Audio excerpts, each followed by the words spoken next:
Okay, we are live. Um, so welcome to our special edition tonight. Not doing the bookcast. We're going to talk about um, uh, Timothy Henderson instead. So first, let me say hi to our guests. Susan and Jack will be here soon. And hi to my co-hosts, Bree and Alice. Thank you guys for deciding with me at the last moment to do the Henderson thing. I'm a little couple days behind it, but I thought better late than never, right? Right. Uh, so, excuse me. I want to say hi to everybody in the chat really quick that we have. I know, let's see, Jinx is there or was here. Jinx is here. Neverly. Hi, Neverly. Thank you for showing up and supporting us. Sean, it's good to see you. Thank you for supporting Daniel and supporting us. And Ron and Shaz, thank you for being here. And we're going to talk about I've been trying to tweet, not as often as I should or I would like, but I've been trying to tweet, as much as I can think about it, stuff about Henderson. And got to turn off okay, sorry. And so I don't want it to go away. And yet I was, every single day, several times a day, I'm checking, the news to see if there's anything showing up. And lo and behold, we got some news this week about Henderson, and it was fairly significant news. I mean, I'm good with it. I'm happy about it. So, I could have been more, but, at least it's movement. And I feel like at least, whoever,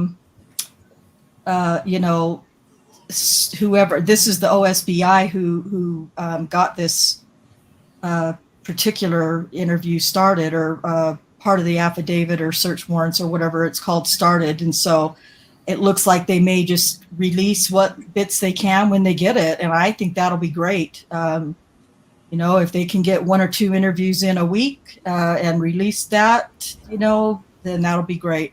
Now, we haven't actually gotten Hi, Rachel. You haven't missed anything yet. We're just getting ready to talk about Timothy Henderson and what a disgusting, foul human he is. So you haven't missed anything.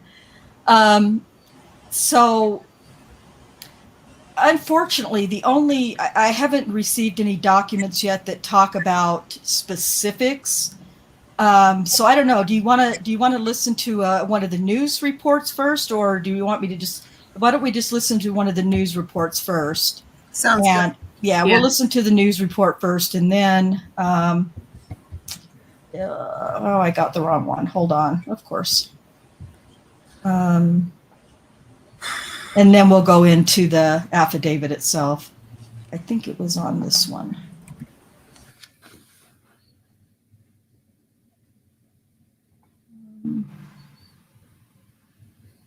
Sorry, I'm usually a little bit more prepared than this.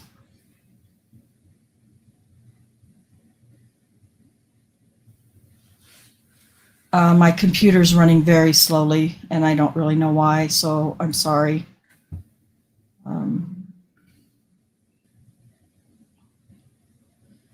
Okay, I gotta wait for the ad.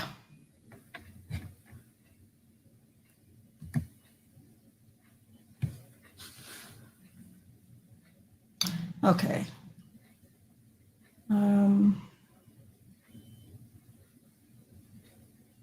Let's see what we can hear here. Ah.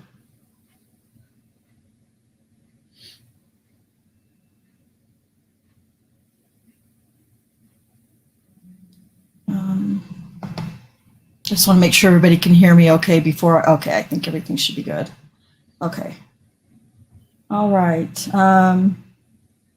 So this was one of the first news reports I saw.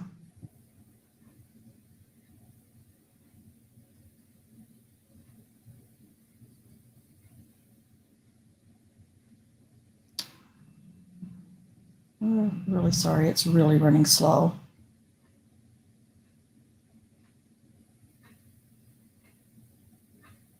I don't usually have that kind of a problem with my laptop. But Allegra. Graphic court documents giving new details about the alleged sexual and unwanted advances made by an Oklahoma County judge. That is a story we have been following since March. Now, former District Judge Timothy Henderson, who presided over the trial against Officer Daniel Holtzclaw, resigned after 3 female attorneys came forward with claims of repeated instances of sexual misconduct. News Source Austin Reset on the Night Beat in Austin. Henderson's attorney says this was all consensual. Yeah, Jolene, the search warrant affidavit for Henderson became public today. The OSBI, the alleged victims, and their accounts of what they say took place inside the Oklahoma County Courthouse. Monday night, detailed documents from the perspective of 2 female attorneys revealing interactions they claim occurred between them and now former Oklahoma County District Judge Timothy Henderson. Based upon my experience in Oklahoma County for the last 15 years, it was not a surprise. This is the worst kept secret in the Oklahoma County Courthouse. Trial lawyer Jackie Ford, who claims she was interviewed for the OSBI investigation, reacting to the newly public search warrant, which goes back to the spring of 2016, when an attorney says the alleged unwanted approaches first started and continued for years. The attorney saying at one point, Henderson calling her to his office and, quote, shut the door, turned her around, kissed her, and put her hand on his crotch. The search warrant detailing other alleged interactions, which included Henderson getting undressed, touching the attorney, and, quote, dry humping her. Activities she told investigators she, quote, did not want to engage in. Based upon this affidavit, clearly are sounding in sexual battery. We may see more significant allegations sounding in rape or something like that. As for why it took years for both attorneys to come forward, the attorneys allege in the documents that Henderson, quote, always had a gun with him in his office, in the courtroom, and outside the courthouse. A second attorney claiming hugs with Henderson allegedly turned to the judge squeezing her backside. At one point, alleging she was groped from behind and forced to kiss him as he touched her inappropriately. I anticipate that a bar investigation has already began. Henderson's attorney sending News 4 a statement saying in part, quote, a review of the woman's communications with Henderson will show the willing, consensual nature of the conduct. Well, the OSBI is still continuing their investigation into the matter. Meanwhile, Henderson resigned in late March. His court dockets are being reassigned to other judges. And another important note here, no criminal charges against Henderson have been filed.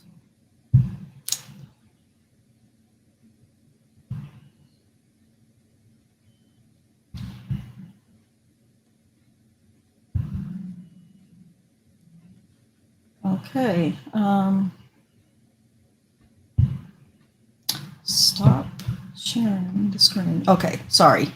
Well, I'm usually more prepared than this, but sorry about that. So yeah, that's quite disgusting, if I do say so myself. Oh crap! Hold on. Oh gosh. Now I got a Walmart commercial trying to play. Good grief! I'm sorry. Okay. So, any comments from Susan or Cherie or Alice? What do you got to say? What do you think?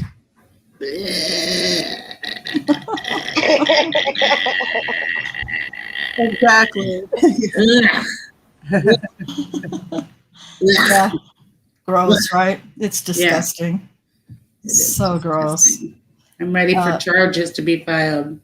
Yeah. So am I. Because if there's no charges filed, I'm going to really be one pissed off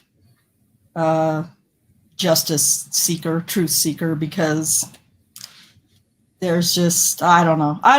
You know what? We're on the other side of this now, because this is all stuff that everybody's been saying about Daniel for all these years, right? And now here we are. But you know what?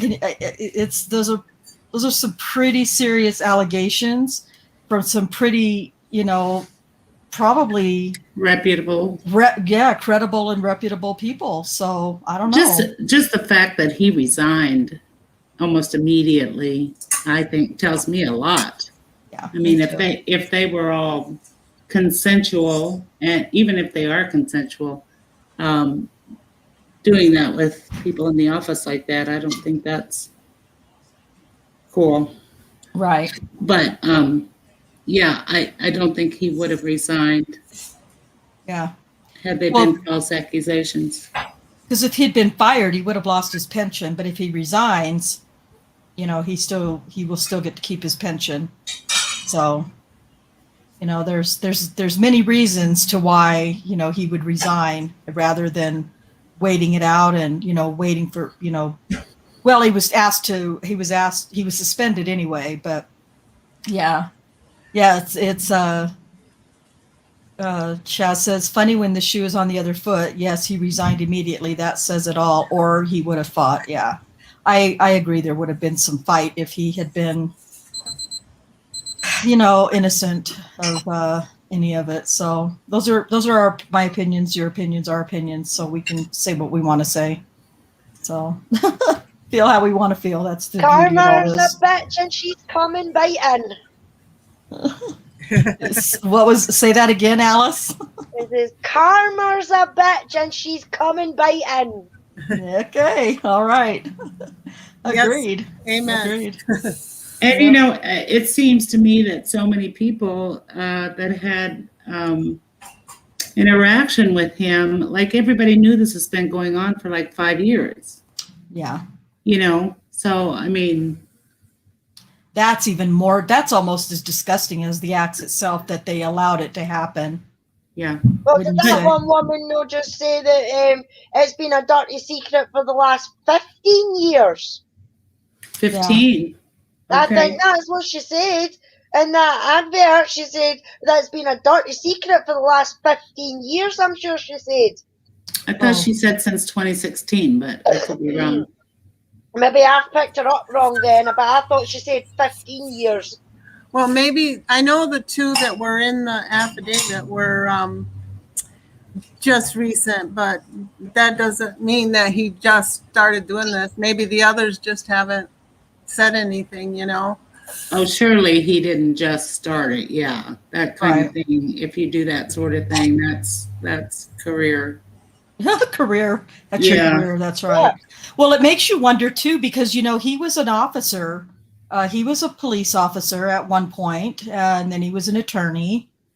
Became an attorney, a defense attorney, and then prosecution, and then a judge. So what was he doing while he was on patrol? I mean, we need to figure out ways to dig this crap up and find out as much information as we can, because I'm pretty sure this didn't just start. Now, just to kind of go back a little bit, Alice, he did not become judge. He did not become the Oklahoma County judge until 2012, I believe.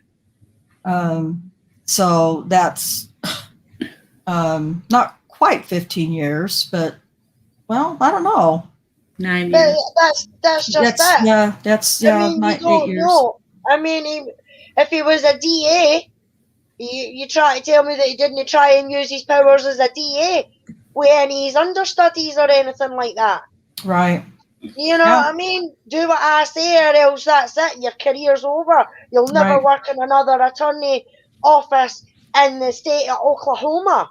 Right. And You know? Shaz makes a good point. The victim said he always had a gun. It makes it more difficult for a woman to speak out if there's a gun or a weapon of any kind. So it's either way. There's a big difference between what he did and what Daniel was accused of doing. In my opinion, not that the acts that Daniel was accused of doing would have been less serious, but it's different in the sense that, like you guys were saying, or like you were talking about, that these are women who are already in or working on really strong and powerful careers, and they've got a stronger, more powerful man towering over them, making these kinds of threats and things like that. Oh, hang on just a second, Sean. Let me read Emily's comment. Neverly says, hey, if it's not consensual, then it's wrong no matter how you look at it and no matter who the players are. But when a judge is involved, it takes it to a different level of wrong. Ban the immunity. I completely agree. Completely agree. Okay, and then Sean.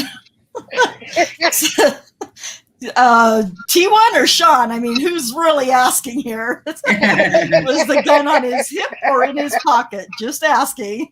Good one, Sean. That's a good one. Yeah, well, maybe both from the way it sounds. Yeah. Well, who knows? There's Jack. I mean, the fact that he can even sit up there and preside over sexual assault cases, especially in Daniel's case, when there's no friggin' evidence there at all to prove it, but yet he still swallowed it and still sent Daniel to jail for 260 years. That is not right. Right. And with a straight face. With a straight fucking face. Yeah. And it's disgusting. Let me look here for one of the, because if you guys notice, all of the, every time they talk about Henderson, they're talking about him in reference to Daniel's case. They sure do, which is, right? I think, a good thing. I think so too. Yeah. Yeah. Damn bloody well right, they should. 200, I mean, when I heard that to begin with, 263 years, I was like, fucking hell, that's a bit excessive. You know what I mean? And then now, to actually realise that the same judge that did that is going to go through the same sort of thing, hopefully, and bring fucking charges and everything like that. It's like, you hypocritical cunt. Yeah, yep, exactly. Yeah. Well, let's since we're let's look at this really quick. See if I can find which one it is. I think it's this one. I want you guys to pay attention. Oh God, hopefully it doesn't go through their stupid ass commercials first. Pay attention to this is Daniel's case that this is going to talk about. This is the very beginning of when this first started. So March 26th, but just now look at it. Oh, crap. At Browns. Well, damn it. Let's see. I'll go ahead and play it. I just got to stop by your neighbor. I was going to say, just mute it. At Browns. We can do it. We can do a voiceover. Ice cream. I can mute it. Give my ice cream, bitch. Just a few seconds left. That matter most. What's better than ice cream? At the Oklahoma County Court. Let's see. Maybe it's not even going to play because suspended and reportedly really resigned. Judge Tim Henderson's resignation comes after 3 female attorneys accuse him of sexual misconduct. News 9's crime tracker Jennifer Pierce is live in the newsroom with more. Jen? Amanda, I'm told Judge Tim Henderson will have to turn in his official resignation to the governor's office. Now, according to NonDoc, the Oklahoma County DA is investigating accusations of sexual assault and misconduct. I think it's like the worst kept secret in the Oklahoma County Courthouse. Attorney Irvin Box was not surprised when news came out that Judge Tim Henderson abruptly resigned. Box says 3 female attorneys in the district attorney's office have come forward accusing Henderson of sexual misconduct. There were some rumors these were going on for like 2 to 3 years ago. These are the 2 orders filed on Friday by Judge Ray Elliott, suspending Henderson from overseeing court dockets and his supervisor role. Judge Henderson has been an Oklahoma County district judge since 2012 and served as the judge over the state's multi-county grand jury.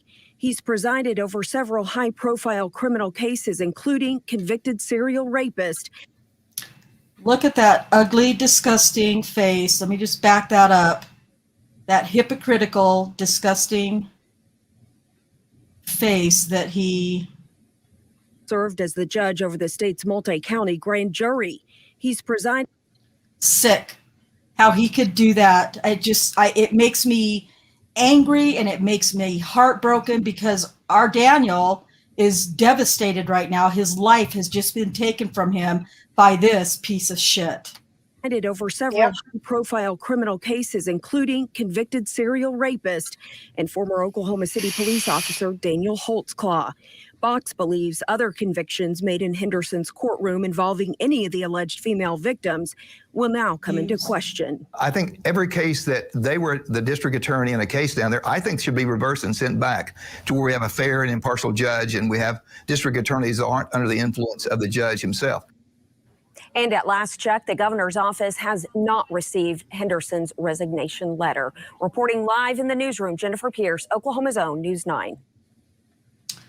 So, yeah, I just thought, I'm just going to play that again because that's one of the ones where his disgusting face just made me so angry. I remember when I used to watch it, I used to be like, you didn't have to sentence him to 263 years, blah, blah, blah. But then when we got these allegations came out, it made it 1,000 times worse. Now he's just disgusting to me. Yeah, of course it is. Because the state that Daniel's in, as you say, that's the moment that man's life fell apart. Because these accusations that weren't true, that the police went hunting for, and if they looked at the documents and that properly, then they would bloody see that. You know what I mean? And then he turns around and hands him doing a sentence like that. It's like, nah. So I agree with him. It should be looked at. Everyone that he's done over the last 5 to 10 years, or since he's been in office, especially sexual assault cases, they should all be looked at. Oh, Sappercop doesn't know. I'm sorry. No, I was just going to say, and then maybe if it gets looked at and get looked at properly, then maybe some other people, i.e. judges and DAs and everything like that, will start thinking fucking twice about what they're doing. Right. Sappercop, welcome to my channel. It's nice to have you here. He doesn't know what's happening. Boy. Where do you start, right? First of all, Sappercop, this isn't about Stephen or Brendan. I cover the Daniel Holtzclaw case. I'm not sure if you're aware of that or not, or if you know who the case is about or anything. But Daniel Holtzclaw was a former Oklahoma City police officer. And in 2000, okay, so good. The judge who presided over Daniel's trial, Timothy Henderson, has now been accusations have been levied against him. Oh, I'm having a problem here.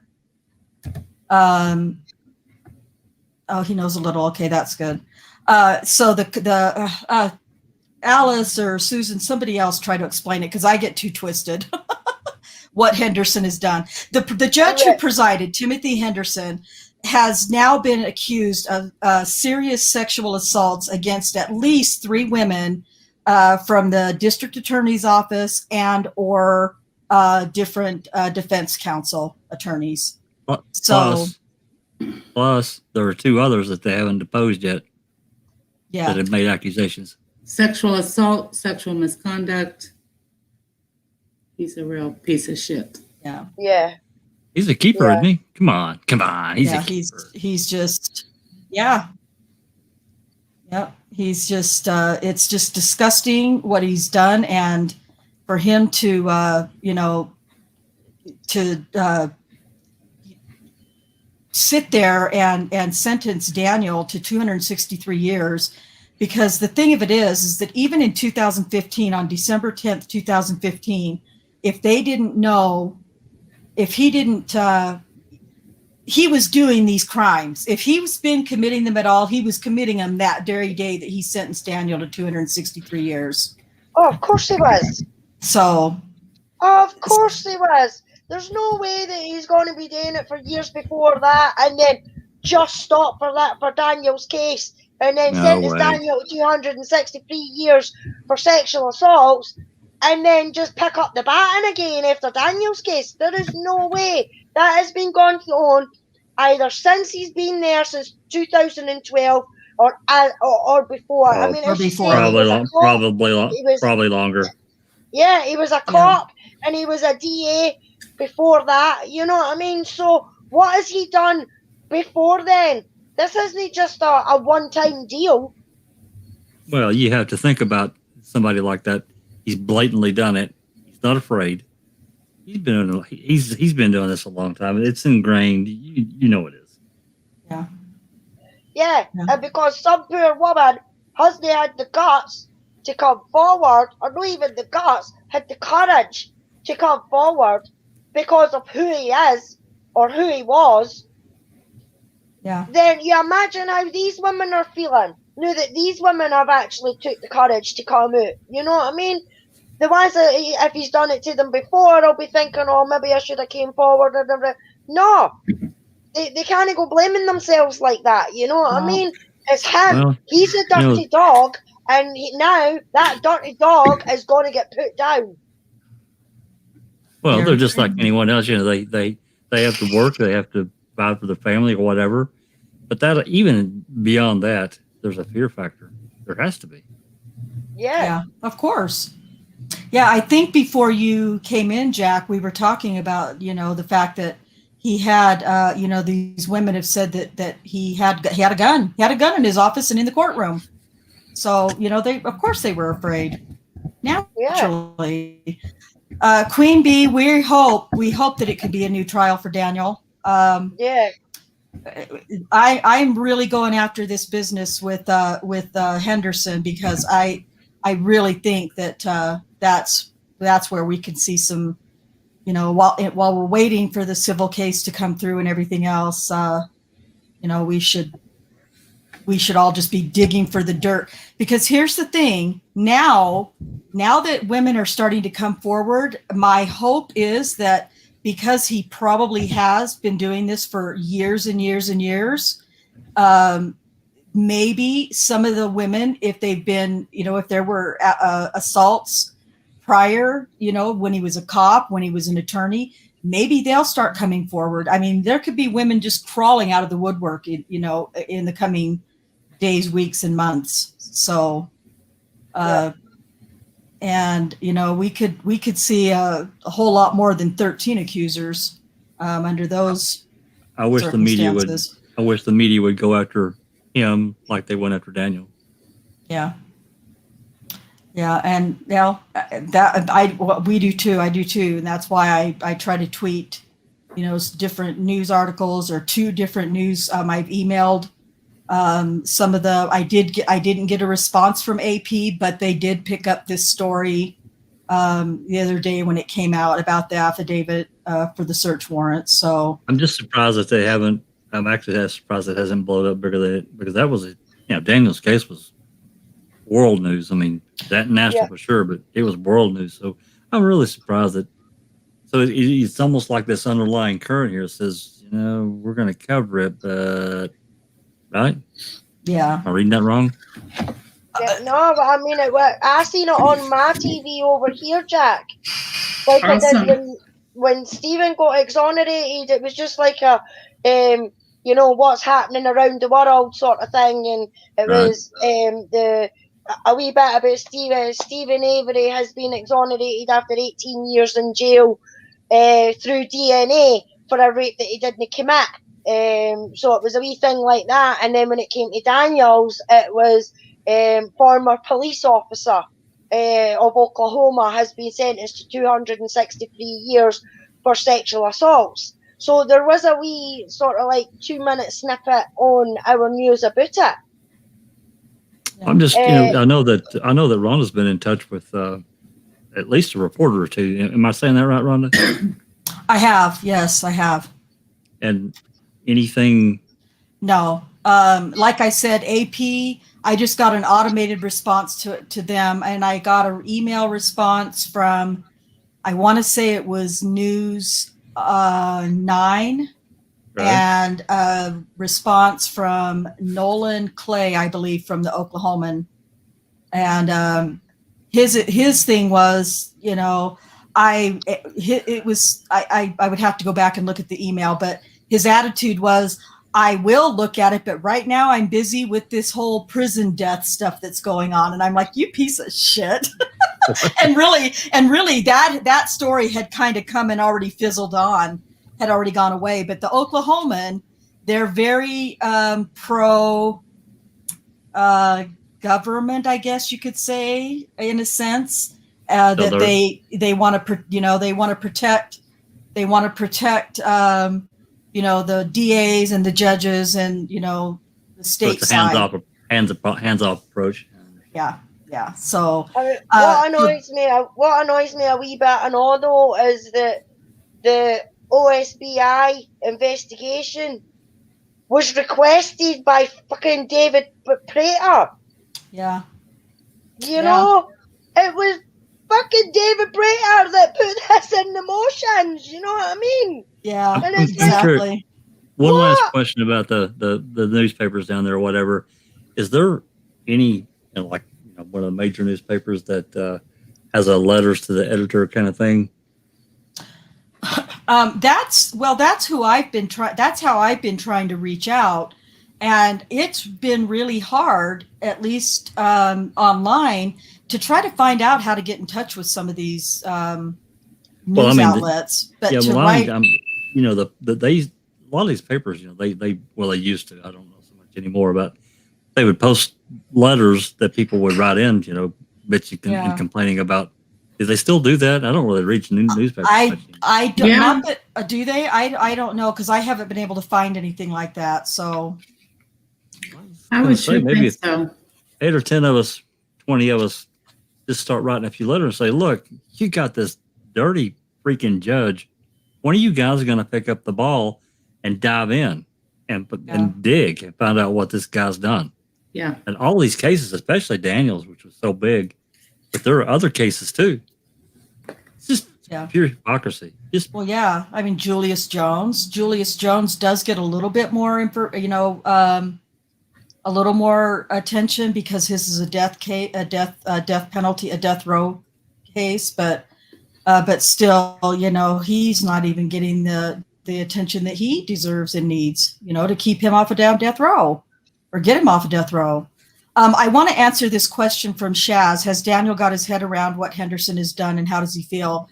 In the last letter that I got from Daniel, he does know about it. Obviously, he was told that the same day that the news broke, I believe it was, and he has just he's like, kind of like, no big deal, just whatever happens, because he doesn't want to let this get him get his hopes up for something positive for his case. So he kind of just blows it off and doesn't really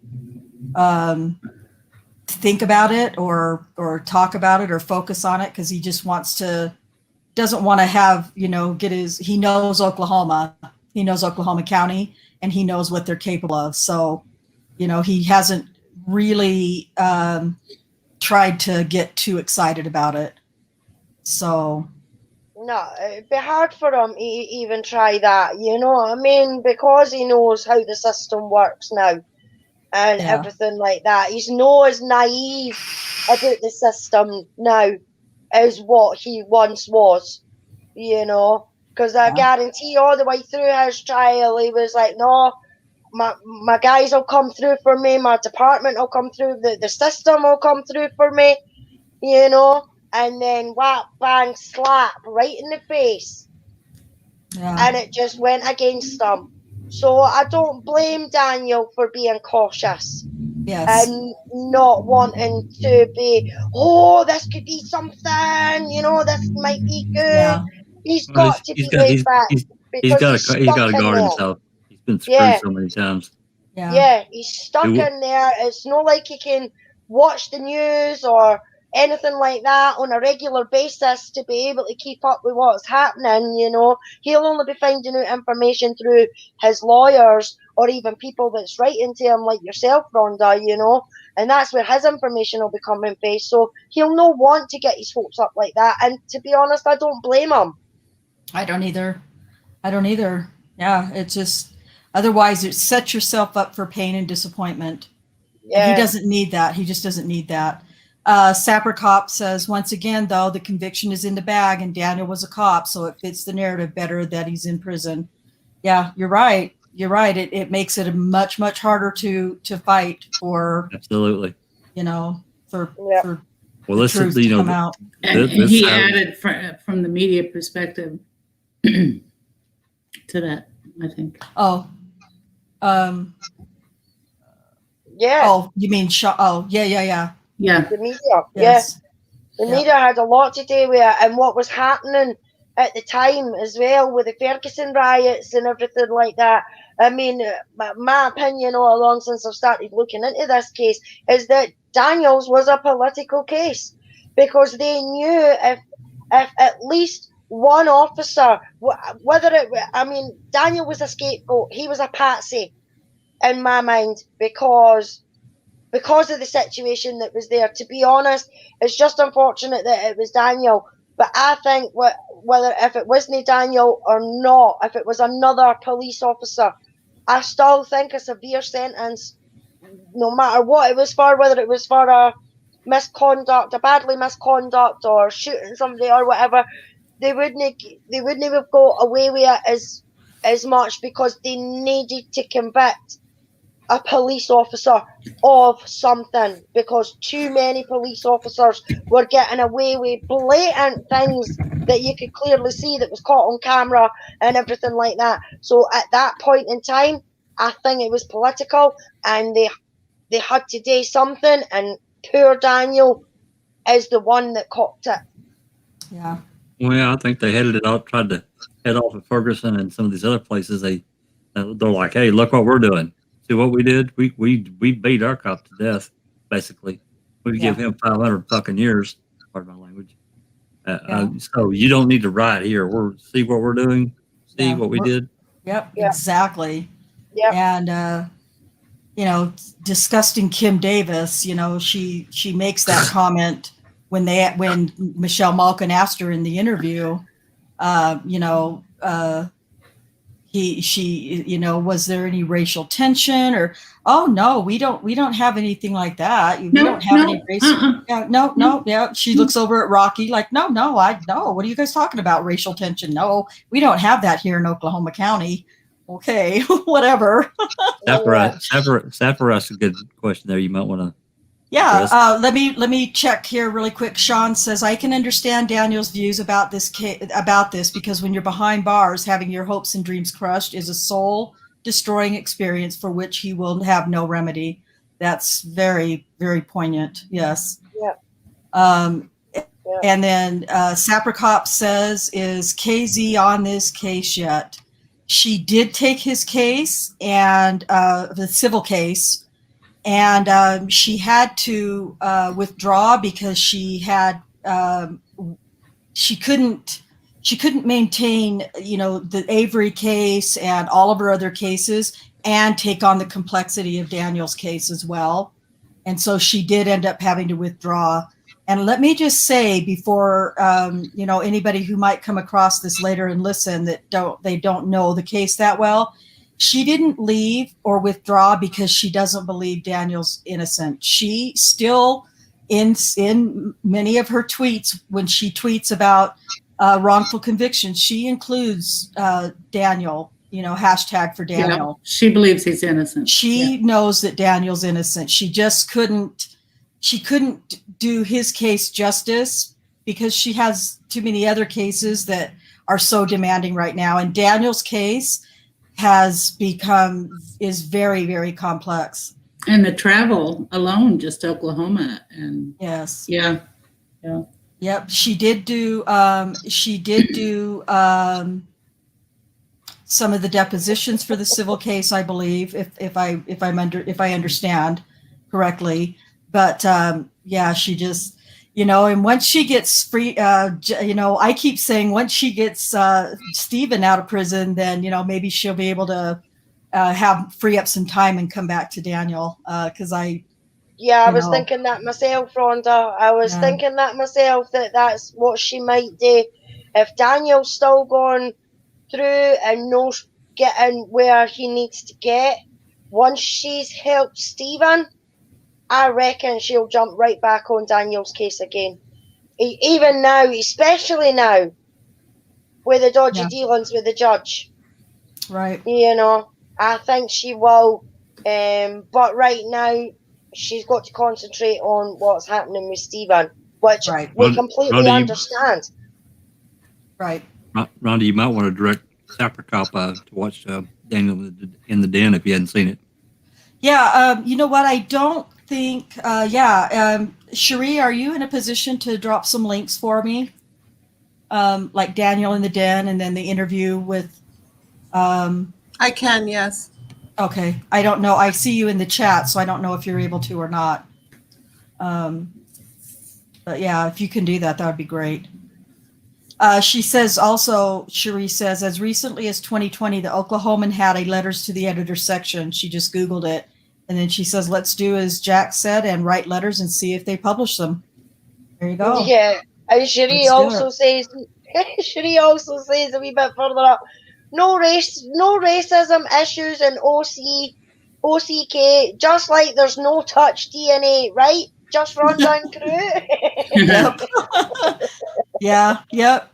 Yeah, they refuse. Prater and Giger and Gregory and Davis and Tim Musney, they all refuse to believe that there is that touch DNA or transfer DNA is a thing.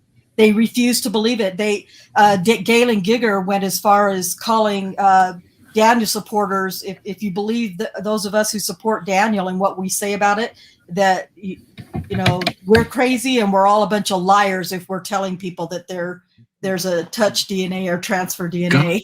God, Rhonda, you're gonna stretch that guy's poor mind out. I mean, he won't be able to function. Oh God. Yeah. So yeah. No touch DNA and no racism. We'll just put blinders on and pretend to Thanks, Sapricop. That means a lot. You'd have to be brainless to think he's guilty. You absolutely would. And then you have to look at Kim Davis and Rocky Gregory. There's brainless right there. There's your brainless. Here's your sign. Because they are idiots.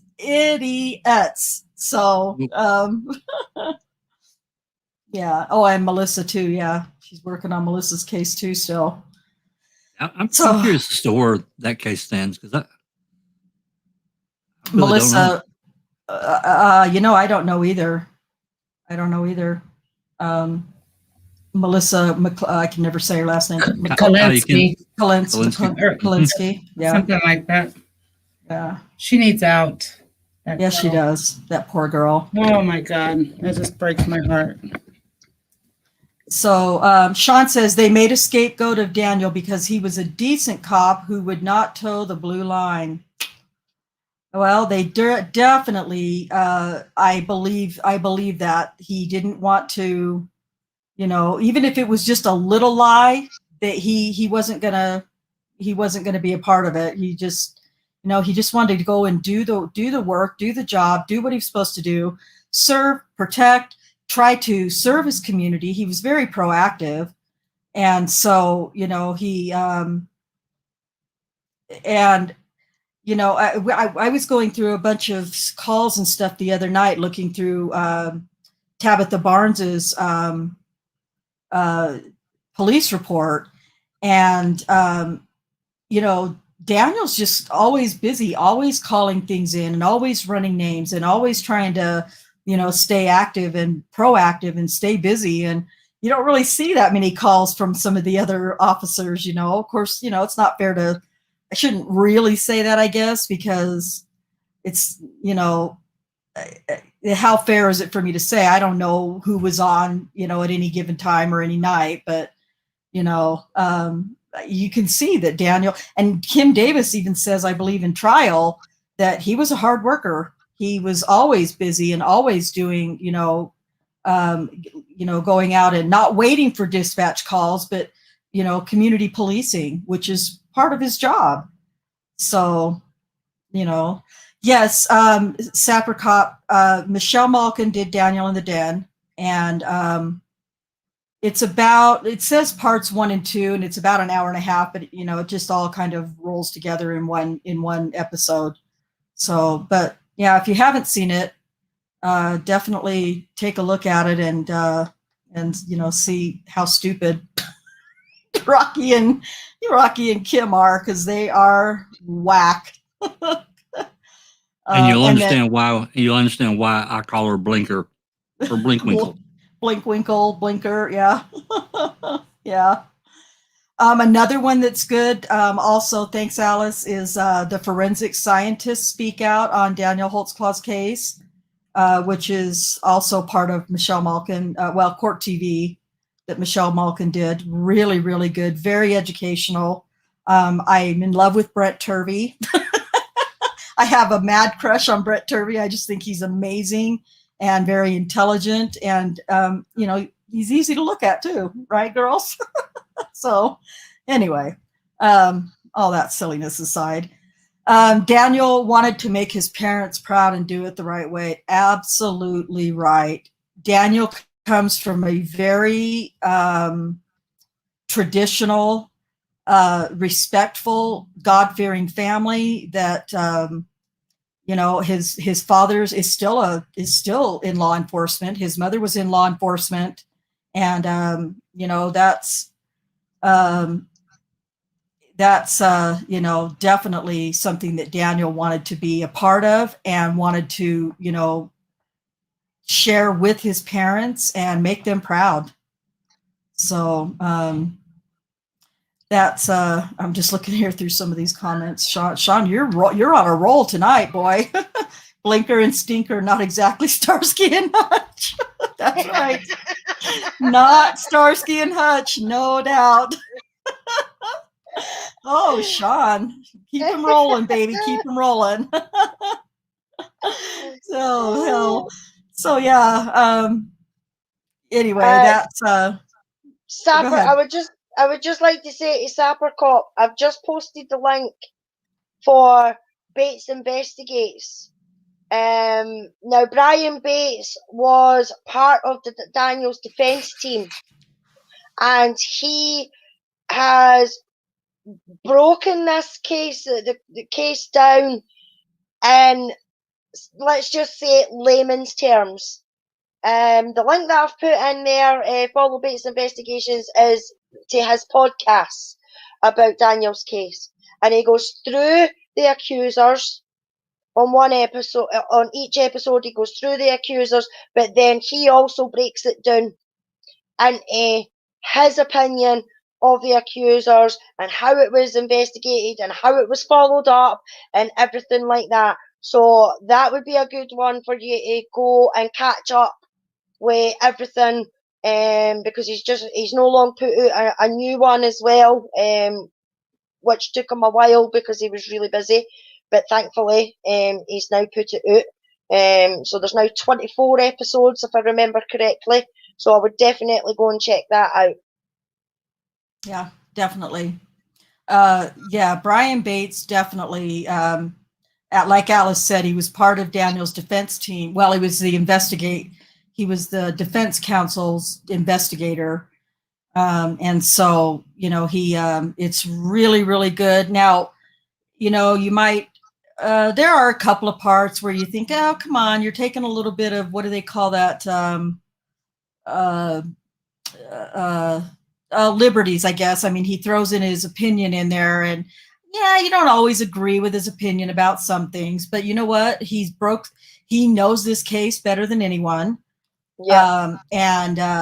Or as and has the information, and he's sharing it, as he can. And it's kind of almost addicting. And if you do go to if you get on your computer or something to listen, look at, I always right click on the episodes link that takes you to the homepage, because in those homepages for every episode, you get pictures, you get police reports, redacted police reports, you get photographs, you get interactive ground things where he's put in pictures where you can turn around and see the entire location of a place. And it's go to that, and you get the transcript of the entire podcast that he's doing. So I like to use those whenever I'm doing, one of the accusers, making a show for one of the accusers, because sometimes if there is a recording, which isn't enough, but if you do happen to get one where there's a recording, you can kind of read the transcript and understand a little bit better what some of the accusers are saying, because they do have very thick dialects that are hard to understand sometimes. So like Tabitha? Like Tabitha? Oh, God, we're still twisting about Tabitha right now. Gosh. So yeah, it's just, I don't know how we're gonna, well, we have a plan. We're just got to see how we can make it happen. So we will be doing something on Tabitha Saturday. I just, hopefully it's just enough that we can help break it down so you can, and we keep talking, Cherie and I were talking about it the other day for literally hours, trying to, she'd say, okay, now what do you want to do? And I'd be like, huh? Holy shit, with her, you could talk for weeks. I know, because she never shuts up. She's always got something going. It's something to say. So yeah, come on, Cherie, unmute your mic and laugh. I was laughing. Okay. She knows I'm kidding. Yeah, but she does. When it's one-on-one, when she and I are together, she does do a little more talking. Otherwise she has to listen to me, and who wants to keep doing that all the time? So yeah, but anyway, gosh, I've been sidetracked so far from what we were here for tonight, but that's okay, because any chance to talk about Daniel is a good chance for me. So it's fine with me. Come along and giving him a little background. Yeah, that's great. It's great. I'm just wondering if Snapper Cup knows how many defendants, accusers are involved here. Well, it was 13 accusers. Yeah, but that got whittled down. There was actually 22. Is that right? Oh, there was 22? Yeah. Well, it's hard to say. I think, there were, I think, 22 or 24. I don't remember the exact number, honestly. But there were more, but some of them were found to be lying. Only some of them. or to not be credible or whatever. So, it's ridiculous. I think all I saw was a whatever county cash register. That's 8 big. Yeah. Gonna turn it into a big ATM. And Daniel's case is at right now they're getting ready for his civil suit, which is supposed to be in July. He's supposed to be going to his civil trial in July. 12 of the 13 have sued him. Is that right? No, there's only 7 of them who are suing in the civil suit, but still, I mean, even one is ridiculous. There ended up being 13 accusers that he went to trial on, and it was all one trial. They were all in one trial, which just made an incredibly long trial, and really just so unfair. But but anyway, they're getting ready for the civil suit, which is the civil trial should be taking place in July, last I heard. And beyond that, he's just his next stop is Oklahoma Supreme Court. So the Supreme Court denied to hear his case. The Court of Criminal Appeals basically just shut him down, which was just disgusting. So, they basically said, nope, doesn't matter. That he, one of the claims was ineffective assistance of counsel, of course. And nope, the attorney had every opportunity to do this. He could have done this. He could have done, and then they, Cherie, what was the name of the Michael Spence? Dr. Michael Spence wrote I don't know how many pages that affidavit was, and submitted it, and they didn't want anything. They claimed they read it. I don't know that they did. And there also were 6 other world-renowned forensic scientists who also did a report, 90-some pages, I believe it was, in Daniel's defense for the forensics on the case, and they wouldn't even let him submit it. So, See, I'm hoping now that Daniel's lawyers, if he's got lawyers, that they're getting papers together to put in an appeal, because all this that's coming out, he should appeal for a new trial. Yeah, I would imagine that, I'm sure they're all over it. Whatever's going on, I'm sure they're all over it. You would think they would have to be, because, I mean, in a way, this is a bombshell. Yeah. Because you've got to remember, that judge would have presided over that secret hearing that they had. Right. Yeah. He shouldn't have been anywhere near that fucking hearing. Right. Yep. Yeah, that's absolutely right. Yeah, so the appeal is also, yes, Sean, the appeal is in process. And so there's a lot, they're doing a lot. I just don't know how much the Henderson affair, as I like to call it, has really, I don't know how much, if at all, it changes the course of, what they're doing. I would imagine it makes sense to me that they would stay on the course they're on and then add to it with, with what, what's going on with Henderson. Yeah. While I'm thinking of it, let me let me just pull up this, let me share with you the affidavit for the search warrant. And I won't read the whole thing, but I'll kind of go through it with you a little bit. And I don't know. Not that one. There it is. Okay. And I'll try to go through it a little bit with you and tell you what's going on.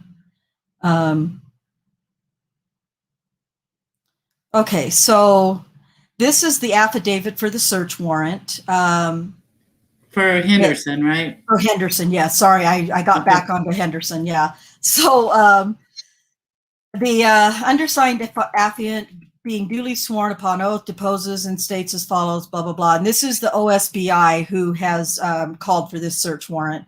So they are asking for the following constitute evidence of a crime. Any and all subscriber information for the email addresses that they list and redact, registration details to include billing information, billing transaction history, and services utilized for the time period between January 1st of 2015 and April 1st of 2021, IP logs and lists and devices associated with the Microsoft account to a Hotmail email for the same time period, email content for all emails, including but not limited to sent email, received emails, drafts, trash, any emails contained in other folders for the time period, the same time period, list of contacts stored and associated with Microsoft email account, the Hotmail account for the same time period, and lastly, to provide a detailed definitions page which identifies all information for each type of record provided. And then it goes on and says, gives you the Microsoft, that's where that information could be found. And then a preservation request was sent to the above company on April 1st and again on April 5th to preserve all data and content related to the above mentioned email account. A probable cause for believing that said company contains the data herein described, affiant states the following.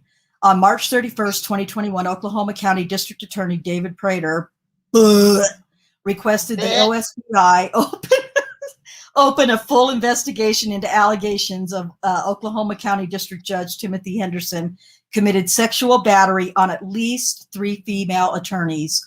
On April 1st, 2021, during an interview with OSBI Special Agent Andy Hamilton, Individual 1 reported in part the following. She was an attorney and worked with Henderson's courtroom for a few years when she was a new lawyer beginning in 2015. The first year, Henderson was like a mentor to her. He reviewed case law with her and was encouraging. He was well-liked and well-respected by everyone. The first time he touched her was in the spring of 2016. Individual 1 was in the courtroom at the end of the day, and as Henderson walked by, he ran his hand across her butt. She was shocked and left. She was shaken. She convinced herself it must have been a mistake. The next week, Henderson called her to his office. He shut the door, turned her around, kissed her, and put her hand on his erect penis over the clothes. He told her he'd wanted to do that for a while. She left feeling terrified about what he did, the power he had in the courtroom and legal community. She had been a lawyer only 1 year, and she thought her career would be over.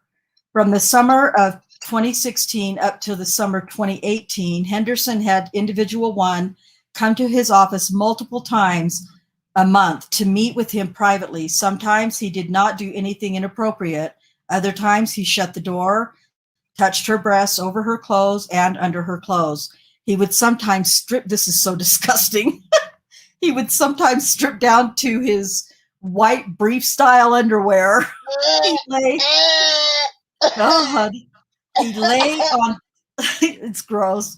He lay on top of her and dry humped her. I haven't heard that since like high school. Well, maybe when my kids were in high school, I don't know. But anyway, there were times, oh God, I don't even know if I can say this. I'm trying to be professional. There were times Henderson fingered her at this location and other locations he instructed her to go to. She did not want to engage in anything Henderson did, but the longer the touching went on, the more trapped she felt, like it was too late to get out of it. He also frequently mentioned he always had a gun with him in his office, in the courtroom, and outside the courthouse. Henderson gave Individual 1 his personal email address on the back of his judicial business card. He told her to email him. Almost all of their communication was through Hotmail. He figures he'd use Hotmail, not Gmail or Yahoo or Hotmail. That was a dumb joke. He rarely texted her. Henderson told Individual 1 he deleted all his emails and told her to do the same. In the emails, Henderson told her to come to his office to meet him at different locations in Oklahoma City where crimes listed above occurred, and to communicate other instructions or information to Individual 1 about the sexual crimes listed above. On April 1st, 2021, during an interview with OSBI Special Agent Andy Hamilton, Individual 2, let me just look at something here really quick. Oh, never mind, sorry. Individual 2, a person identified to this affiant who reported in part the following. She was a new lawyer when she was assigned to Henderson's courtroom in 2019. He was very tough, but well-respected and well-known in the legal community. He was like a mentor to her. He critiqued how she did in the courtroom, gave her case law to study, and was supportive of her career. After being assigned to Henderson for several months, with nothing inappropriate occurring, in late January or early February of 2020, the situation changed. He began hugging her, at first side to side and then face to face. In February 2020, after a DUI case, Individual 2 was in Henderson's office and complained about the attorney on the other side. He hugged her and said something like, quote, "Yeah, he's a real pain in the ass," end quote, and grabbed and squeezed her buttocks. She left and got in the elevator, tearing up. She was shocked and didn't know what to do. She didn't feel like she could tell anyone because of who he was. From there, it progressed to more hugs and touching on her back or waist. She did not initiate anything and did not want him to do that. She kept thinking she could handle it and no one needed to know. She did not want rumors going around about her and for her career to be ruined. Henderson gave individual 2 his personal email address on the back of his judicial business card. He told her to email him. In the summer of 2020, when she went to pick up a file, Henderson grabbed her from behind and pulled her against him. She stood up to leave, but he held her she stood up to leave, but he held her so he could put his face in her hair and on her neck. He said, "You turn me on." From then on, Henderson tried to kiss her on the neck and put his hands on her breast. She felt nervous, scared, in shock, and questioned, "Is this really happening?" Eventually, the touching progressed to Henderson touching her breasts on the clothes and skin to skin, him grabbing her head to make her kiss him, telling her to put her tongue in his mouth and putting his fingers inside her. Henderson communicated. I'm sorry, Rhonda. Sean's okay. just bit. So he did keep his gun in his pocket. Damn, I knew it. What we call a rocket in the pocket. The rocket in the pocket? Oh my gosh. Oh, heck. You guys are funny. Good one, Sean. What? Well, surprise, surprise, Henderson. You ain't hot, says Shaz. Oh my goodness. You guys are funny, funny people. That's awesome. Sean. I wonder how they afforded to pay all those victims for their fake testimony. Well, they haven't yet. They haven't yet, Sapper. If you're talking about Daniel's accusers, now it's a real strong possibility that some of them had some charges dismissed or erased or, any number of things like that. But so far, I don't believe there's been any money that's, gone across the table as far as Daniel's accusers are concerned. Wasn't there one that settled out of court separate cities? Yeah, well, Demetria Campbell, she did, but she was hers wasn't really part of of this case. Right. It was she had made a claim prior that she had tried to accuse him of excessive use of force and said that he twisted her arm up behind her and then he slammed her up against a brick wall and pushed his erect penis into the small of her back or her butt or whatever. And that was, I want to say in 2013, if I'm not mistaken. But they did settle out of court with her for, I think, like $25,000. But there was no evidence, to found that could prove that he had done any of those things. And because she had said something about him putting his erect penis in her back or her butt or whatever it was. And, part of that was, well, what's perverted to some people is like normal everyday activity to others. Putting your erect penis in somebody's, your wife's or your girlfriend's or your lover's, whatever, back or rear end is, might not be considered perverted. So for her to call that perverted, they didn't call that a sexual assault. But at any rate, they wanted to get rid of her. This was before all this other stuff started. They wanted to get rid of her and, wash her away. And so they just gave her $25,000 and sent her on her way. Nuisance change. What's that? Nuisance change. Yes. Yep. You would tell me about the search warrant, and it's number one. Wow. Yeah. So yeah. I mean, I have to think about. Well, I'm not a lawyer, and I don't. Sapper Cop, and I'm sure some others that are present have much more experience in being around that environment. So you think about a judge that's been there. How long has he been a judge? 2012. 2012, I believe he was elected. And before that, he was a prosecutor, right? So 8 years. Yep. Yes. So he's a prosecutor for years. What was he before a prosecutor? Does anybody know? Can you remember? Or do we know Defense, and before defense, well, he was an attorney, and then he was a police officer. His career began as a police officer. So here we got this guy that's local boy. He's went from basically from down at the bottom, and now he's probably a relatively powerful judge in the area. So, and you got these new attorneys walking into this environment, and this guy's just taking advantage of them. God, literally, and telling one, I keep a gun, here or there or whatever. Well, yeah. I don't know. I'm just anxious to see what's going to happen. Obviously with the 3 that we know of, and then we have 2 more, and then who else may come forward? Exactly. That's what I'm talking about. Was he doing this when he was on patrol as an officer? Or a prosecutor. If he was, or a prosecutor, or a defense attorney, and if he was, which is, a pretty likely possibility, I think we would agree. They might start coming out of the woodwork and saying, hey, back in whatever, when he was a cop, he pulled me over and did this or whatever. Oh God, it's just, anything's possible at this point. Yeah. I mean, as we said earlier, he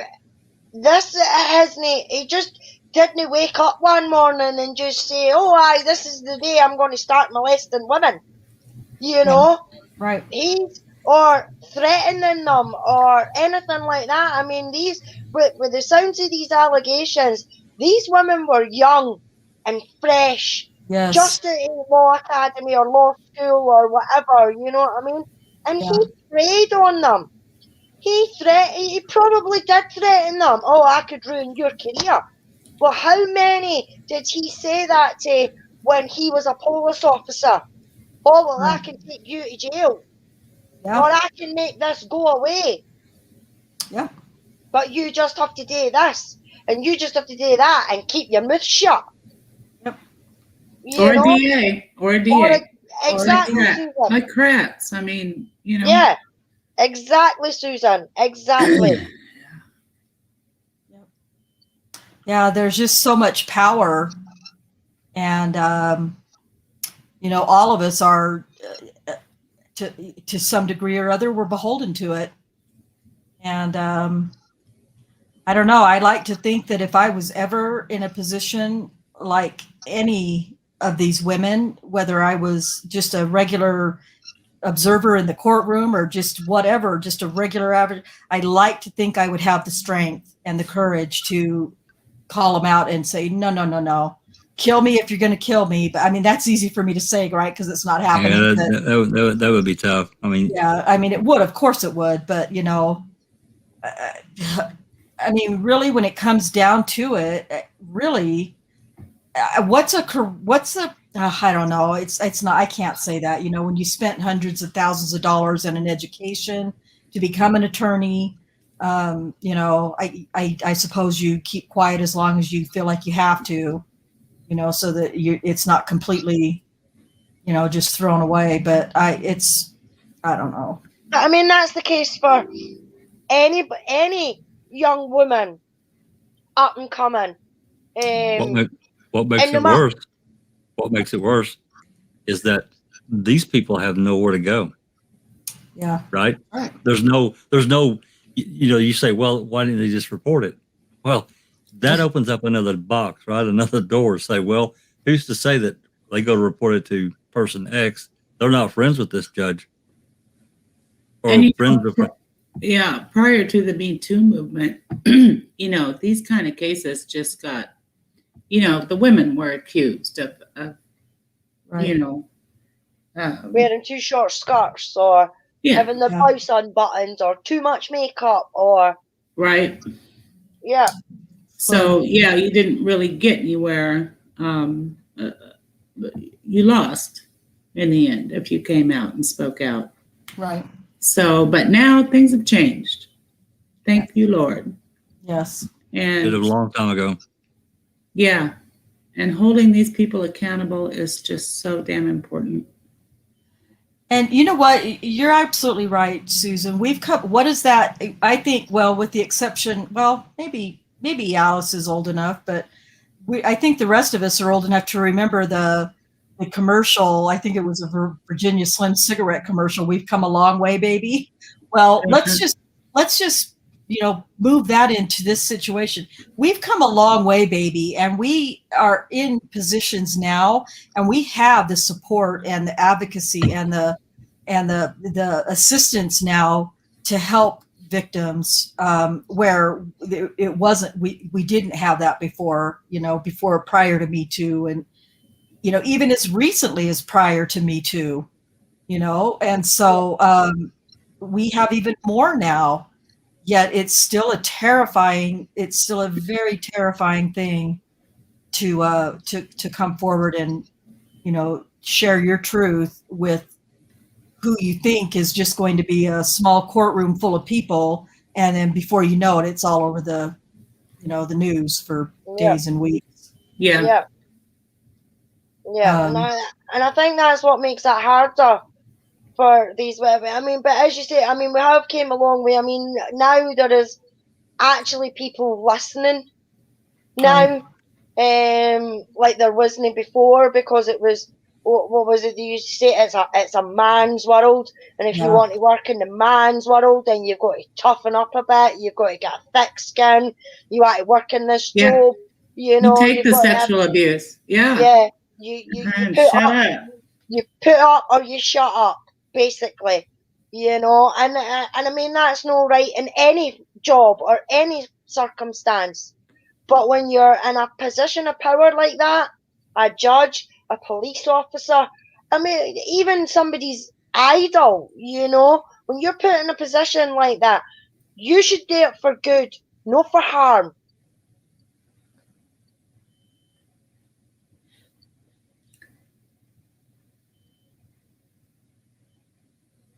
Sorry, I was talking, but I was muted.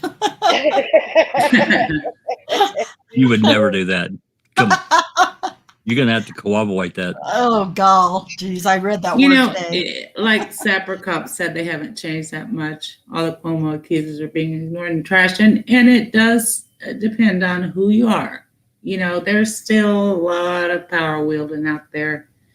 And, they're still getting away with all kinds of crap. They are. The double standard. The double set of laws. If you're rich, you're afforded the, pretty much the proper course of treatment. If you're poor, you get screwed. Avery said it. Poor people lose. Poor people lose all the time. All the time. Yeah. That's right. And, I mean, if you, and I honestly don't know a lot about what's going on. I've heard about some stuff with Cuomo, but I don't watch the news. So I don't, so I don't know any details. Now, is this Andrew Cuomo or the brother, Andrew Cuomo? He's the mayor. No, what is he? The governor. Governor, the governor of New York. Yeah, the governor. Okay, so I'm guessing. I mean, I guess what little bit I've paid attention to, he's being accused of sexually assaulting women, I guess. But I just okay, Andrew Cuomo. Okay, yeah. So we all know that most of the media is left leaning, and if you have a left leaning politician, they downplay it. Oh, okay. Yeah. Well, yeah. And so, yeah. Oh, yeah. So is he still in office though? He's still in office. Yep. Right? They haven't removed him yet. Wow, 9 accusers. Sapper Cop says, I don't know anything about this myself. Yeah, I don't either. I knew that there were some, but I really hadn't followed it. But I don't know. To me, it's just really disappointing. You see a politician, someone especially that it seems to be well spoken, is intelligent, has been in the game for a long time, and for shit like that to happen, I don't care which side of the aisle you walk from, it's really disappointing. Yeah, it really is. Yeah. It's just it just goes back to, oh, you've got to be kidding me. Well, I don't know. I can't say anything because I don't know anything about it, but wow. He must feel very confident about his innocence, I guess, evidently. Okay. And it could be dirty players on the other side of the aisle. We just don't know.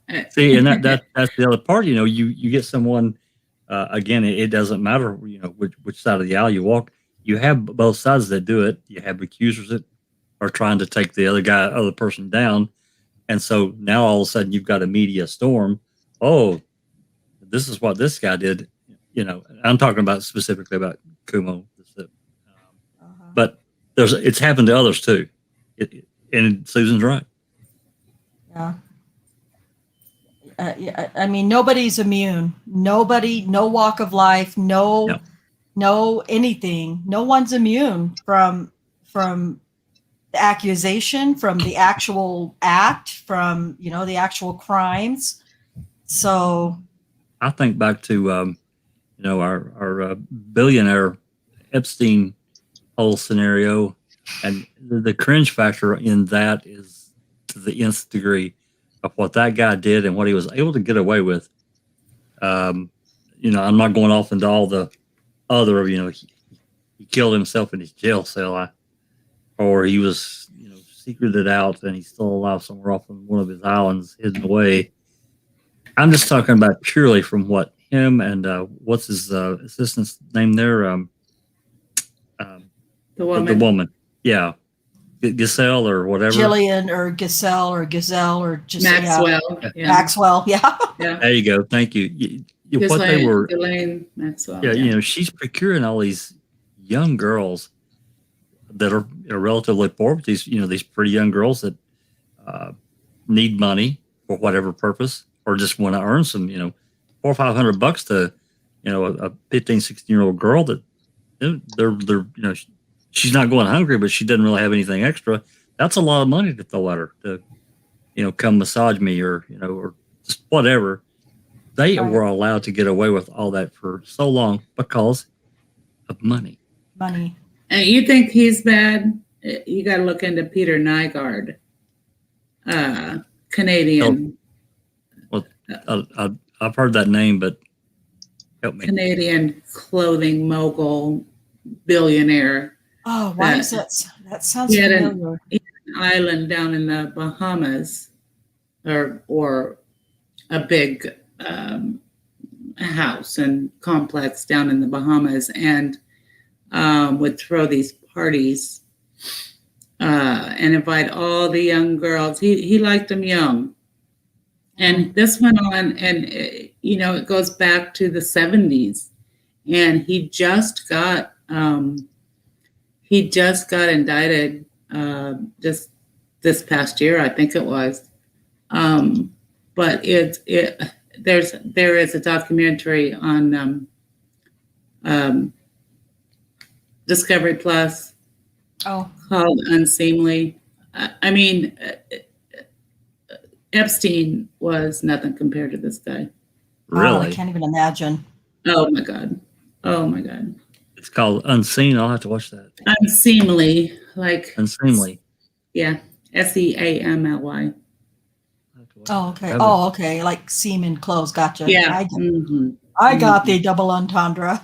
Oh my God. It'll just wow. blow your fucking mind. But he's been doing it for what, 50 years? 50 years he's been doing this shit. Jeez. And finally. That's insane. Yeah, they sought out girls from poor neighborhoods on purpose, Neverly saying, and yeah. Well, yeah, because those are the ones that are the most vulnerable. And he trapped them in his house. He would take their passports when they came in. Well, people that came in from other countries or whatever, and lock them in there, basically. I mean, it's scary. Disgusting. It's disgusting. Scary. Yeah. Well, he did some of the most disgusting things I have ever heard of to get off. I mean, Jesus Christ, it'll blow your mind. So this judge, Rhonda everybody, this judge, has he hired a lawyer yet? Do we know? Well, I don't know. I'm not. I believe so. I don't remember the app. I don't remember the search warrant saying anything. It doesn't say anything in the search warrant, but he also hasn't been charged yet. Yeah, he needs to be. I can't wait. I know. I can't either. It's maybe like they're waiting for the other two. Maybe or more. Or more. Yeah, that's right. Yeah. It's true. Yeah. So, Alice, I think that Sapricop is talking about the accusers in New York accusing Governor Cuomo. Yeah. There was nine accusers there. Yeah. Uh-huh. So, to my knowledge, he probably has an attorney ready to go because he probably already knows what's coming, I would imagine. Oh, I'm sure he does. Yeah. That's just my opinion, of course, but well, you get into that fear factor of trying to understand these women that he's assaulted or potentially allegedly assaulted, whatever. I want to say that right because it's innocent until proven guilty. But are they? How many are out there, and how many are too afraid to step into the light and say, "Yeah, he got me too." Yeah. And I guess the more that do, the more we'll see. Yeah. Look at Daniel. Yeah. Exactly.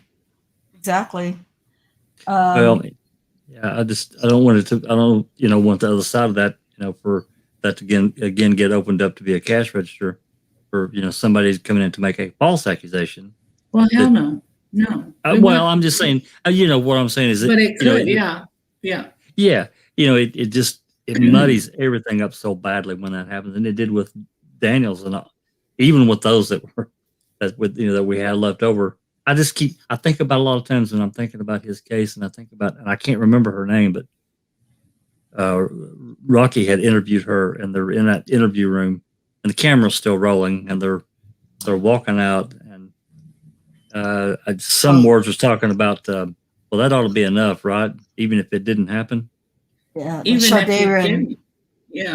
if he didn't rape nobody, Shardarian Hill, yeah. Yeah, he should be getting in touch with girls or whatever. Yeah, exactly. And he got convicted on some of her charges, did he not? No, she was a not guilty. Okay. Good. So, yeah. Cherie is, let's see, Cherie has, let me see it's something I don't remember, but I'll play it for us here about comments from, what's his name? Henderson. Okay, good. Oops, let's see what he, okay, let me find it here. It's a news report. I know that I know I've seen it because I've seen them all, but I don't remember this exchange, or this comment from him. Okay, let's see.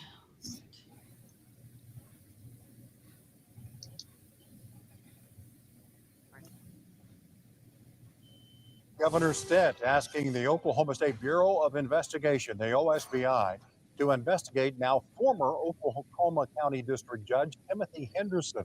We brought you the story Friday night at 10. Judge Henderson, who presided over several trials, including the trial against Officer Daniel Holtzclaw, was suspended after 3 female attorneys came forward with claims of sexual misconduct. In a letter to the OSBI director, Governor Stitt saying, quote, information has been presented to me which indicates that in addition to the sexual harassment allegations preceding Judge Henderson's suspension, Judge Henderson may have provided disparate, unfair treatment to attorneys appearing before him, in part based on whether he had an inappropriate personal relationship with them. Governor Stitt asking the OSBI to look into Judge Henderson's, quote, malfeasance, and the effect on cases over which he presided. Okay. Wow. So were there any women from the DA's office on Daniel's trial? Lori McConnell was involved in his trial. Kay says Henderson's attorney said he hopes they look at both sets of emails because they will show it was consensual. Well, and Yeah, could be out of fear, though. You know, you took the words right out of my mouth, Susan. They could have been doing it because they were bloody scared for their career, their profession, and everything. They might have been like, "Oh, hiya, honey. Hiya, darling. What's that? What you up to? Will we meet here? Yes, no problem." But she's still terrified because they can threaten her job. He can take her job away like that. Right. Yeah.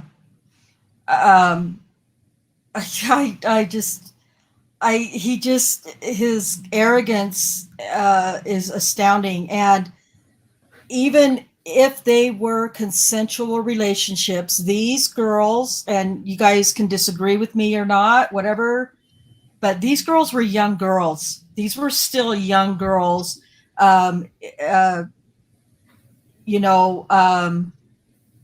out of law school. It's inappropriate. Yes. Anytime you've got somebody who has power over another, even if it is consensual, whether it's by fear or by thinking, well, if I want to move up, farther in the DA's office, I'm going to have to do this. There's any number of sexual harassment or anything that can be still attributed to it, that makes it not okay. Well, and when they are working with him, I mean, they're in the DA's office, right? Working with him. Right. He's the judge. They're in the DA's office. They're in the DA's office. Yeah. Yeah. And, they turn him down, and what's he going to do? Just out of spite, or? Well, it could drive a prosecuting attorney to zig instead of zag, or it can. And Katie said it. Yeah, I was just going to say, Kay just said it perfect. Yeah, that's exactly right. Even if it was consensual, it still violates his code of ethics. Absolutely. Yes. Up top, high five, because that's exactly it. He still is, he's sworn an oath to the Constitution, and he's violated it. If these allegations are true, he's violated it. And I say this goes way back before his days in the judge's seat. I just am certain of it. Yeah, he has to take other oaths. When he becomes a judge, there are other probably more legally binding oaths that he had to take. When he got sworn in as judge, about this kind of behavior, if he did it, that really could get him in a lot of hot water. And yes, I want to say innocent until proven guilty. At the same time, I'm like, hey, this guy was on Daniel's case. I want something to happen, and I hate that. I do too, because that goes against everything that we all believe, right? Everything, right. It does. It goes against everything that we believe and we preach, and we try to we rail on it all the time, Right, exactly. But I'm going to negate that because I said but. It just let's see. I'm going to put that in the chat, Cherie. Okay. Who is this person? It's his defense attorney. It just had her name, so I thought. Or maybe it's a guy. I guess a guy can be named Tracy too. But. Oh, sure. Oh, his defense attorney. Yeah. What's his name's defense attorney, huh? Henderson. Yeah. Henderson. Yeah. I can't get into it. You what? I can't get into what should he just posted. I can't get into it. Access restricted. Our European visitors are important to us. Well, no, that bloody important if you're not letting me in. Well, even if the consensual sex isn't against the law, no, it's not. That's not the point. It's against his code of ethics that he swore Code of by. ethics. It goes right back to that. Yes. Yeah. So, no, it's not law, but he legally bound himself to a code and says, "I won't do this. I won't do this." Yep. Exactly. Yeah, it's disgusting and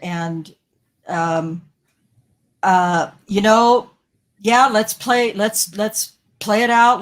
But you know what? Let's do the same. Let's play it out the same way it played out for Daniel. Let's do it through the media, just like it was done to Daniel.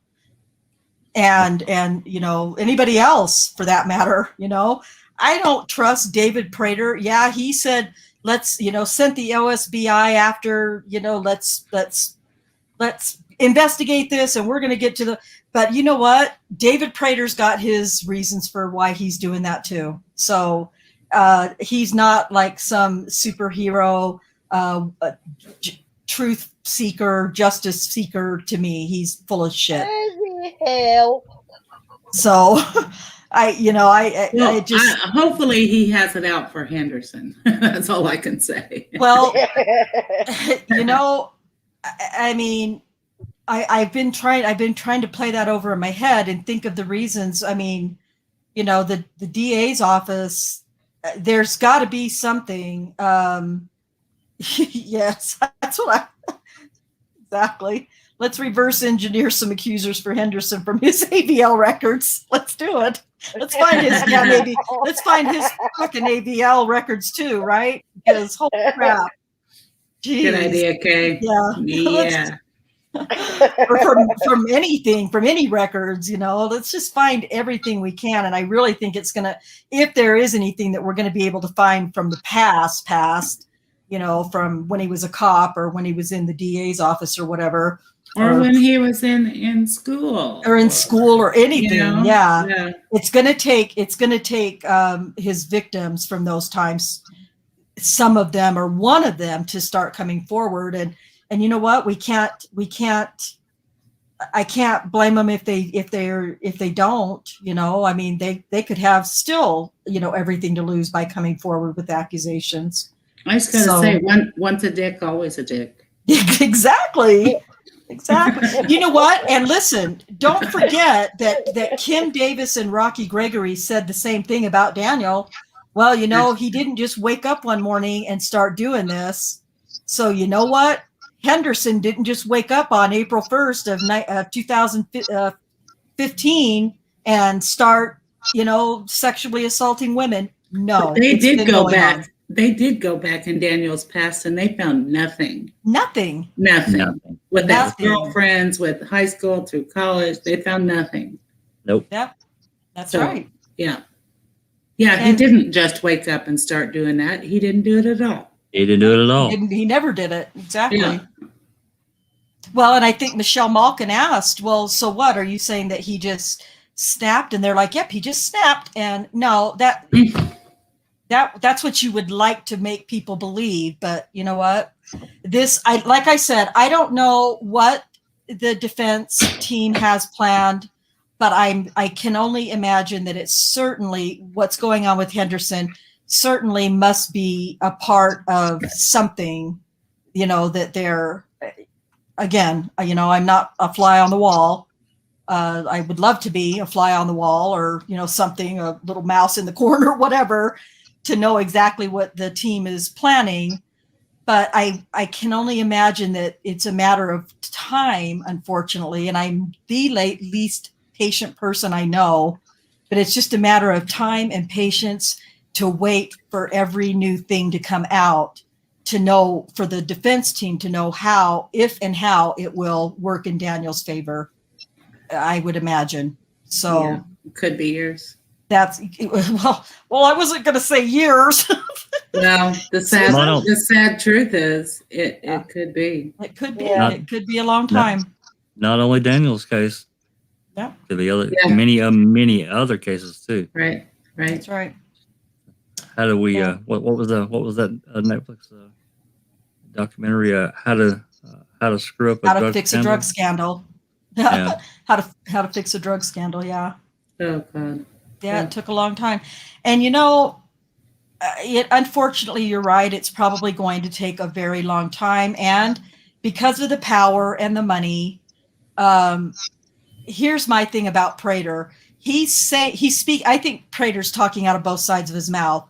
He's saying what he thinks his constituents want him to say.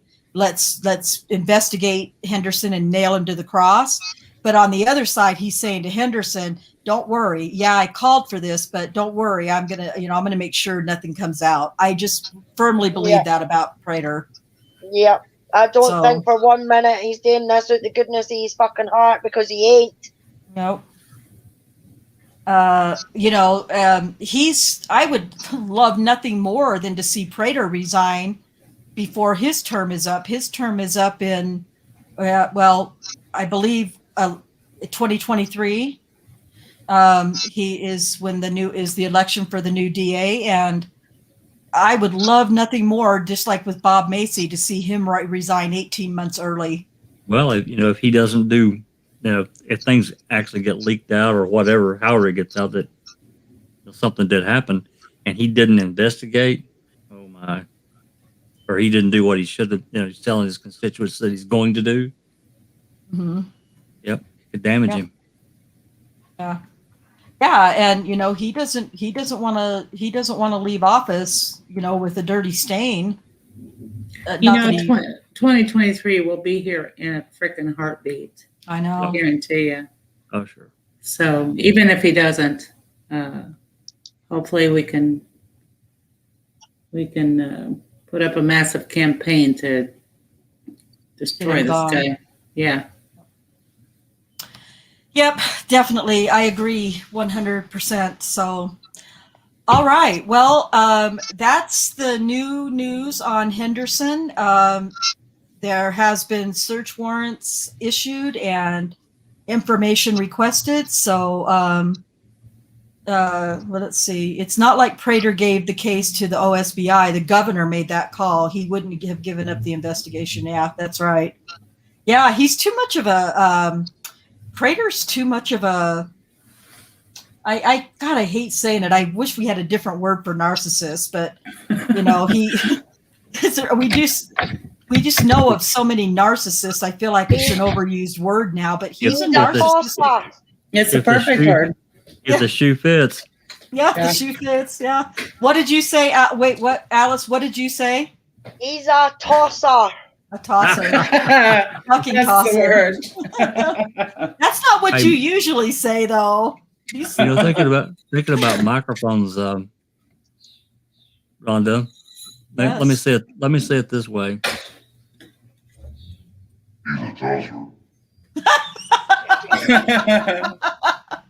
He's a tosser. It wasn't very loud, Jack. Was it not? Not very loud. I don't. Oh, wait. Turn it up. Let me check this here. Just say it a little clearer.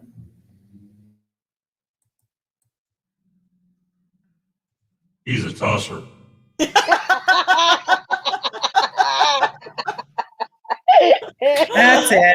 it.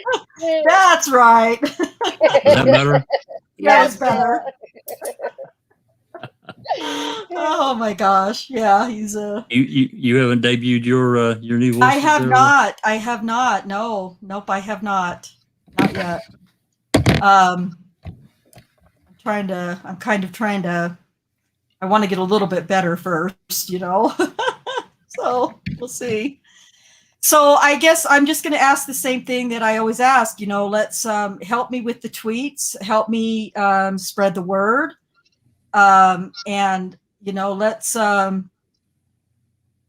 let's just hound these guys, and let's excuse me. I know when I tweet, I usually tweet at Oklahoma government, at Governor Stitt, at the Oklahoma DAs, everybody that I can, and some news stations. It depends on how long the tweet is, because you only get certain amount of characters. So I pin a tweet, and then I can't tag everybody, so I have to go back and redo my tweet and take out and use numbers for words and ampersands for and it just gets really frustrating. But let's just keep doing it and keep sending tweets and keep retweeting each other. And if I can't tag somebody in a tweet, then somebody who I did twag.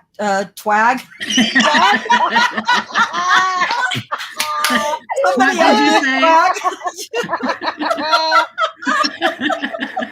Oh my God! That's the union. You're getting twagged all the time. You better watch out, or I'm just gonna twag you.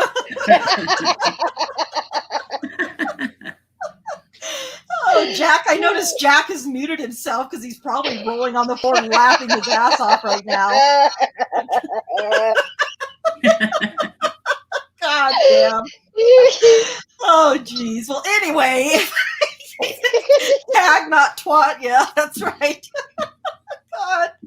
So if I tag you, you don't need to just mute your mic, Jack. Just mute your mic.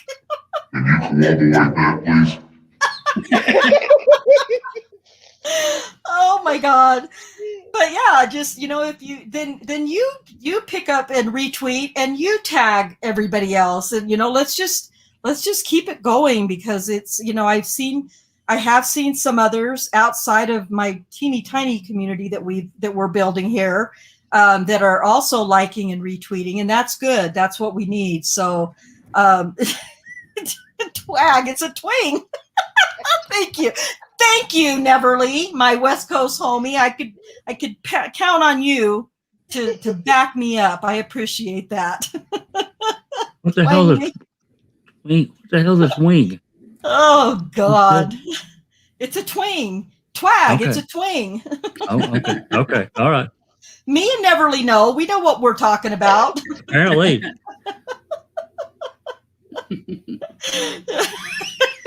God. I swear I don't know why I have such a hard. Maybe it's the W's. Maybe it's really not an R problem. It's more of a I need more W's in my words. I don't know. Cooperate. Well, we can read some more trial testimony if you want, but I don't know. I'm not recording you and Neverly again. It was funny the other night there in the chat on Discord. We were having a conversation, and Jinx said to corroborate instead of corroborate. She did? Yeah. She had everybody saying it. Oh my God, that is so funny. See, it's not just me. No. Once it started, nobody could say the word corroborate. It was like gone. They were, trying to be serious and saying the word that wouldn't work. Oh my God. I know it. Cherie says she Googled tosser, one who tosses, or British slang, dickhead, jerk, idiot. Yep, about right. Oh God. Oh, that's so funny. Jinx, welcome to my world. I can't do it. It's a conscious effort when I see that word coming up that I have to stop everything else in my world and focus on the R's. The hell you got? No, you just get in your car and leave. You're done with it. I can corroborate that. She can't corroborate it. Yeah. Holy crap. And remember, it's not tweeting, it's, what was it, twagging? No, twagging. Don't tag me. I won't tag you, I'll twag you. Twagging. God. Yeah. I'm going to start making my own little, what's it called, dictionary. Is that like a hashtag? Hashtag. Good. Oh, God. Hashtag. Actually, the when you tweet, when you put those out, I always try to retweet them, and then if I see anybody else has got it, I'll retweet theirs. And yeah, No, I know you do. I know you do. And then I appreciate that. So, you know what, Neverly, I have no excuses. It's just, I am who I am. I am what I am. I'm Papa the Sailor Man. No, I'm going to go with Elmer. Elmer Fudd. Elmer Fudd. And I can corroborate that.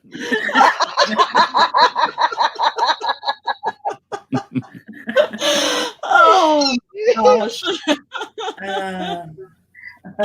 Oh, man, that's so funny. Oh, heck, I love you guys too. All right.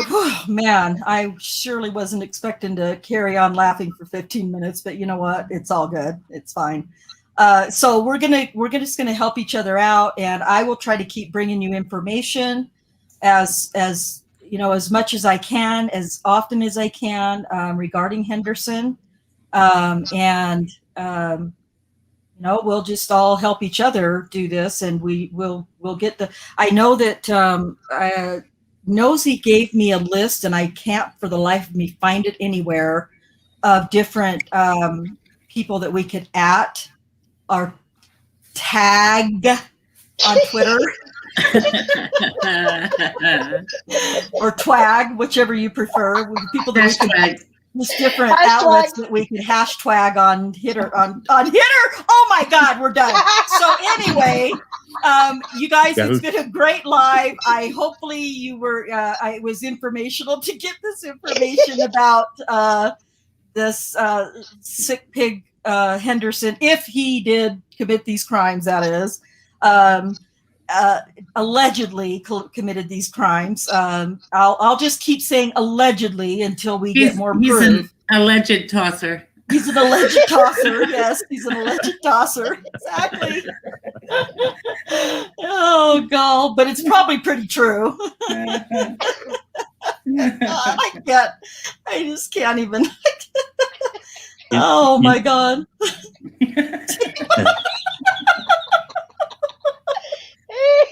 Oh shit, this is crazy. We lost Alice like 10 minutes ago. She's gone. Tosser? She's in the floor. Poor Alice. Poor Alice. We lost her completely. Yeah, she's done. She's done.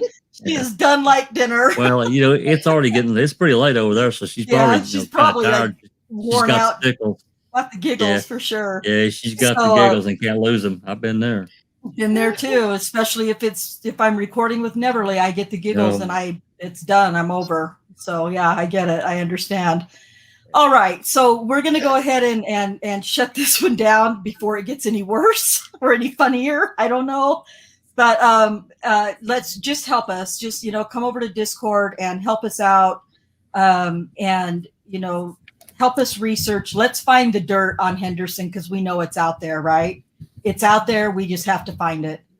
So, that would be awesome if you guys could help us out and we can all work on it together. And I know everybody, I know in Foul Play, Susan and Jack and Alice, I know you guys are super busy in Foul Play with the open mics and Uncle Ken and, and I like to do those too. And I still do and will, but I also need to really focus on,